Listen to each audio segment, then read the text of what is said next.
These two are getting married in Moscow today, both of them wearing a dress.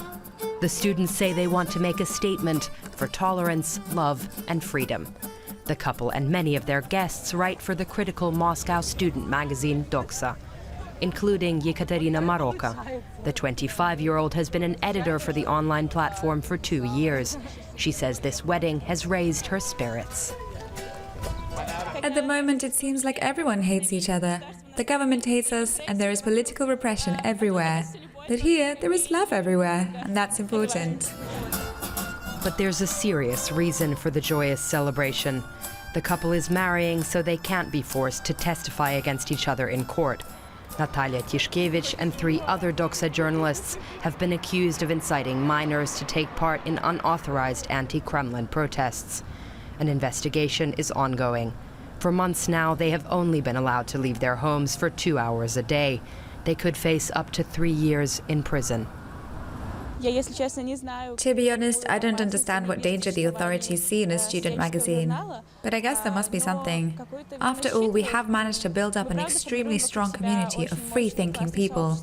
It's probably enough that we have created a sort of grassroots initiative, with very horizontal structures and without hierarchies. That is something strange, incomprehensible, and scary for the authorities. Earlier this year, Doxa reported about Russia-wide protests in support of arrested opposition politician Alexei Navalny.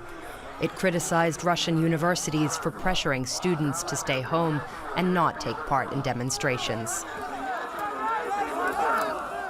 Like other media outlets, Doxa then faced police searches and arrests. Students and young people came out in solidarity with the journalists. But pressure on the critical media is growing across Russia. Several media outlets have been declared foreign agents. Meanwhile, at an economic forum in June, Vladimir Putin had only praise for the state of freedom of speech. We have so many news channels in Russia, so many internet channels, so many different opinions. In the media, you hear such critical opinions, topics, and assessments of the government, as well as of yours truly. I don't think such harsh criticism exists in many countries. And all these journalists are just continuing their work. Nothing is happening to them. EKATERINA MOROKO is visiting someone who would disagree with that. Vladimir METYOLKIN is one of 4 journalists from the student magazine Doxa who could face prison. Since April, he has been under de facto house arrest. The 26-year-old isn't allowed to use the internet and can only leave his house for 2 hours a day. He has to wear an electronic ankle monitor. It was already clear that this steamroller was rolling over more and more people and putting pressure on them, and that at some point it would get to us. When this whole thing started in April, the trees were still bare, and I thought, oh well, I guess I'll just sit inside then. But then you see that it's spring, and of course you just want to be outside.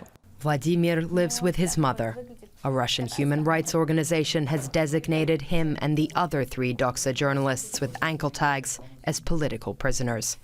EKATERINA is trying to keep them involved in the work of the magazine. Any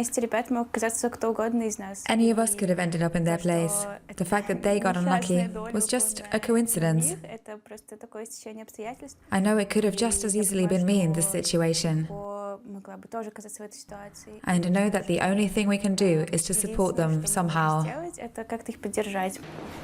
Despite the political pressure, around 30 students currently write for Doxa. Since the police search, they haven't had an office. Mostly, they discuss their work online. They say that is usually safer. When the police searched our office, I thought a lot about why I'm so scared. But I'm not leaving. I came to the conclusion that it doesn't really matter what job I do. If the people at the top want to persecute us, they will, no matter what. Journalism has become a crime in Russia. Everything you do, everything you publish, is seen by the authorities as an attack or a threat. Discrimination, LGBTQI rights, corruption. The students' reporting hardly toes the official line. Today they're taking new photos. Since the criminal case against them, the magazine has gained a lot of new readers. That gives Ekaterina hope. The fire that pushes journalists to work isn't going out. I don't want to cross journalism in Russia off my list completely. If there are no other magazines or media outlets left where I feel free, then we'll just have to start a new one.